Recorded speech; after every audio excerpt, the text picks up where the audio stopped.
three principal measures. One, a temporary 2-year cap on new international student permits. It is the latest in a series of measures to improve program integrity and set international students up for the success in order to maintain a sustainable level of temporary residence in Canada as well.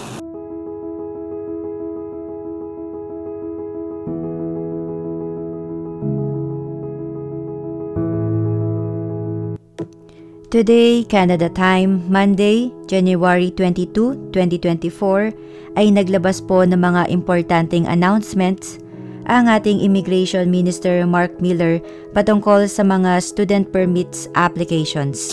Three principal measures. One, a temporary 2-year cap on new international student permits. It is the latest in a series of measures to improve program integrity and set international students up for the success in order to maintain a sustainable level of temporary residence in Canada as well. To ensure that there is no further growth in the number of international students in Canada for 2024, we are setting a national application intake cap for a period of 2 years. For 2024, the cap is expected to result in approximately 364,000 approved study permits, a decrease of 35% from 2023. In the spirit of fairness, we are also allocating the cap space by province based on population, such as that some provinces will see much more significant reductions. We'll continue to work closely with those provinces and territories to put these measures into place, as they will be responsible for determining how the cap is distributed between its designated learning institutions that they have jurisdiction over. I've had productive conversations, in particular with British Columbia and Ontario already, and we all recognize that more needs to be done to protect the integrity of our system while supporting international students. In addition, effective immediately, applicants must provide a provincial attestation with their study permit application. At the same time, the cap will not apply to students in graduate levels of studies, including master's and doctoral students. Those are the people we're looking for. Study permit applications at the elementary and secondary school levels will also be exempt. Deuxièmement, second, in order to better align the program and ensure the integrity of the system, we are also changing eligibility criteria.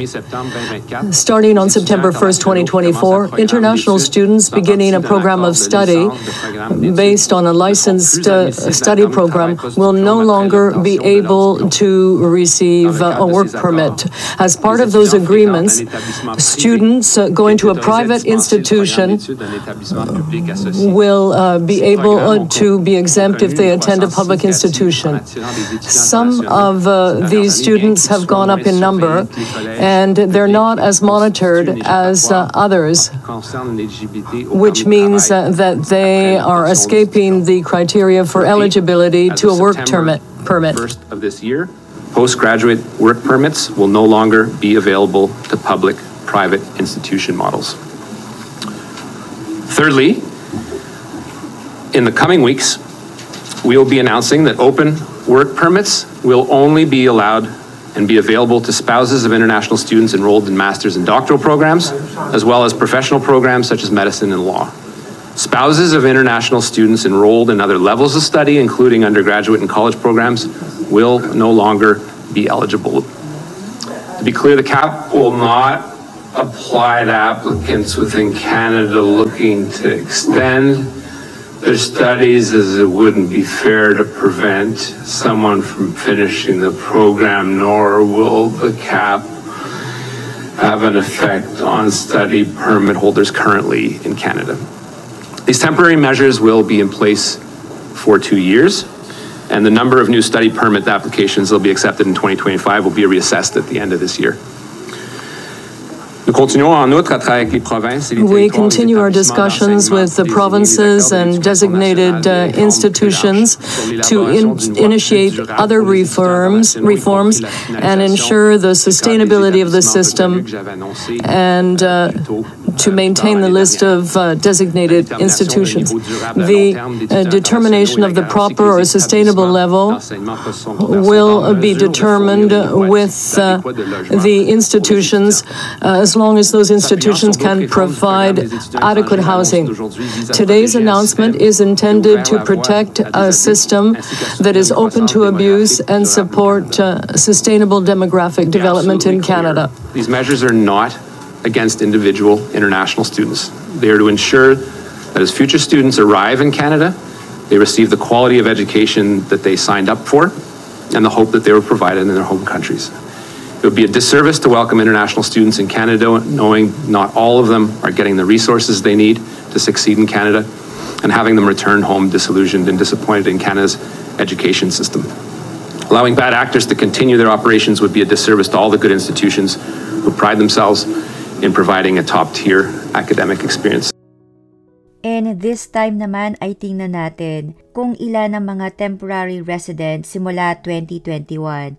So a total of 1.4 million travel documents ang na-issued sa mga visitors, students, and temporary workers. And meron pong 445,776 study permit holders.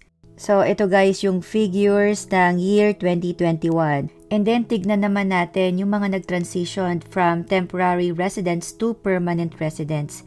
Pagka sinabi po nga nating mga temporary residents, kasama na dito ang mga visitors, students, and temporary workers. A total of 191,338 individuals ang mga nag-transition from temporary residents to permanent residents. And after the pandemic ay talagang lumobo ang number of temporary residents. So from 1.4 kanina sa year 2021 at nang natapos naman ang year 2022 ay pumalo na po ng 4.7 plus ang mga temporary residents including the visitors, visa holders, temporary residents at kasama rin ang mga international students. And nasa 550,187 study permit holders ang portion na ito. At ang mga naging permanent residents sa taong 2022 ay nasa 437,539. At ang mga nakasama dito na galing sa study permit holders ay nasa 124,970. And tignan naman natin ang comparison na ito ng mga years na nagkaroon ng mga international students dito sa Canada. So talagang ang taas na ng year 2022. Wala pa akong data ng year 2023 pero for sure mas mataas dito. And alamin naman natin sa taong 2023 ay ilan ba ang naging permanent residents ng mga students.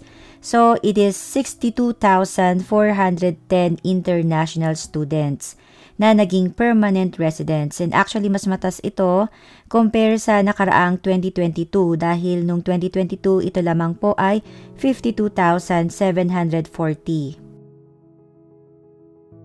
So, ayun lang guys, talagang I understand, may mga iba sa atin na nabigla. So, ayun po. Talagang paghandaan lang natin ang applications and siguro ang mare-recommend ko lang ay mag-prepare po kayo talaga yung mga requirements na kailangan like proof of funds and mag-apply po kayo sa very first day ng open admission ng mga school. So kami po nung nag-a-apply din kami, ito talaga yung unang inalam namin. Nung nag-email kami sa school, tinanong namin or in-identify muna namin saang available intake yung target program namin. And then kung ito po ay fall intake, winter intake, or spring intake. So kami nung na-identify na namin na September intake ito, inalam namin kailan ang first day ng open admission. And then on that day, nagpasa po kami ng application on that very first day ng open admission. So ayun lang guys, I hope for the best for all of you guys. Please give me a thumbs up kung nagustuhan po ninyo ang ating video for today. And pakibisita na rin po ang mga playlist ng aming channel for more categorized topics. Take care guys, I'll see you on my next video. Goodbye for now.